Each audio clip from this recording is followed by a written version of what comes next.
ဒီ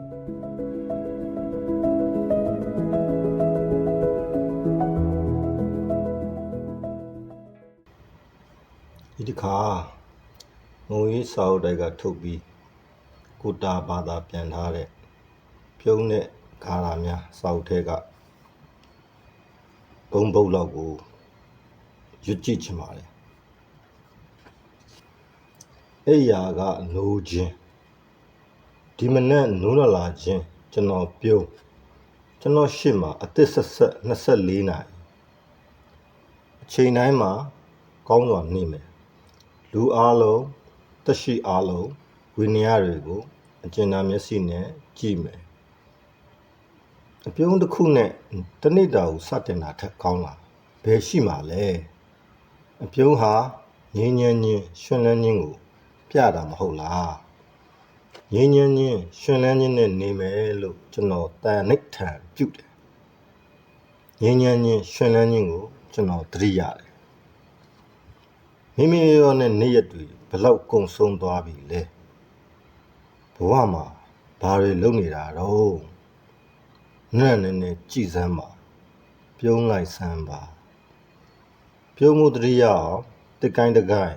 တစ်ရွက်တစ်ရွက်ပကြီးကတစ်ချက်စကားကောင်း3-4ခွန်းချိတ်ထားပေါ့ဘရင်းပေါက်မှာမျက်နှာကျက်မှာပေါ့ပြုံးကျင့်ရသွားရင်တော့မလိုတော့ဘူးပေါ့ငှက်တချင်းဆိုတာကြားရင်ဘရင်းပေါက်ကနေလင်းနှန်းကိုမြင်ရင်ချက်ချင်းပြုံးမှာပေါ့ငှက်တန်နဲ့လင်းနှန်းကနေကိုနုညံ့ခြင်းနားလဲခြင်းနဲ့စတင်အောင်ကူညီကြမှာပေါ့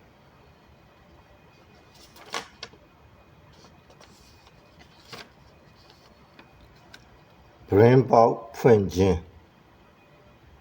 ဘရင်းကိုဖွင့်တဘာဝကိုလှမ်းကြည့်ရှင်တန်တယ်ဆိုတာအံ့စရာနော်စိတ်ဟာညီနေတဲ့မြစ်လိုကြည်လင်နေတယ်အဲ့ရထားပြီးချက်ချင်းအခန်းစည်းကိုဖွင့်ခမအပြင်ဘက်ကိုကြည့်ကြည့်ပါရင်းကိုဖွင့်ပြီးနှင်းရွှဲနေတဲ့မြက်ခင်းလက်လက်ပေါ်မှာမနှစောလေးအေးဖြတ်တိုက်တာကိုခံစားခြင်းခံစားမှာဒါပေတဲ့အပြင်ကဘယ်ဟာကိုခမမြင်တဲ့တုံးတကယ်တော့ခမရဲ့စိတ်ပဲဗျဘရင်းကိုဖြတ်ပြီးနေကသူ့ရောင်ကြီးတန်းတွေပို့နေတော့မှာခမမှမဟုတ်ပဲဘရင်းကမြင်ရတဲ့လှတဲ့ရှုခင်းတွေကခမပဲတီရှိနေသမျှတွေဟာခမပါပဲဘရင်းကိုဖွင့်ပြီးအပြင်ဘက်ကိုကြည့်တိုင်းဘဝဆိုတာဆုံးစမထင်အံဩပဒံဖြစ်တာကြီးပဲအဲ့ဒီခဏမှာရှင်လန်းခြင်းငြိမ်းချမ်းခြင်းလွတ်လပ်ခြင်းတပ်ပါရမျှခြင်းတွေကိုခံစားနိုင်တာကြီးပဲအဲ့ဒါလို့ခံစားတိုင်းခမည်းစိတ်ဟာငြိမ်နေတဲ့မြစ်လိုကြည်လင်နေတဲ့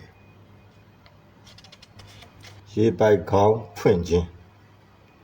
တောင်တန်းအမြင်ကြီးတွေကရေတွေစီးလာတာမြေအောက်အနက်ထဲမှာလည်းရေတွေစီးနေတာကျွန်တော်တို့စီရေတွေရောက်လာအံ့ဩစရာအသက်တွေရှင်စေဖို့ငါရေတွေဘယ်ကလာတယ်ဆိုတာသိတယ်ဆိုတော့မှဒါဟာဘာမှမထူးဆန်းဘူးလို့ကျွန်တော်တို့ကယူလေးရှိကြတယ်ဒါပေတဲ့အသက်ရှင်နေခြင်းဟာရေချောင်းခမခန္ဓာကိုယ်မှာရေက90%ရှိတာကျွန်တော်တို့တီးပင်စားပင်တွေပေါက်ရောက်တာ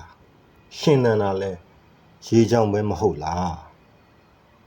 ရေဟာကလျာဏမိတ်တဘောဓိတတ္တကဘာမြေရဲ့သရဝါပေါင်းထောင်သောင်းကိုအာဟာရဖြစ်တင်ပေးသူကျေးဇူးဟာအနန္တရေပိုက်ကောင်းမဖွင့်မိပဲဖြစ်စေရေတစ်ခွက်မတောက်မိပဲဖြစ်စေအထက်ပါဂါရာကိုရွတ်ရင်ကျွန်တော်တို့နှလုံးသားကရေတက်ရေအေးခြင်းစမ်းချောင်းကိုမြင်မှာလန်းဆန်းလာမှာဗျ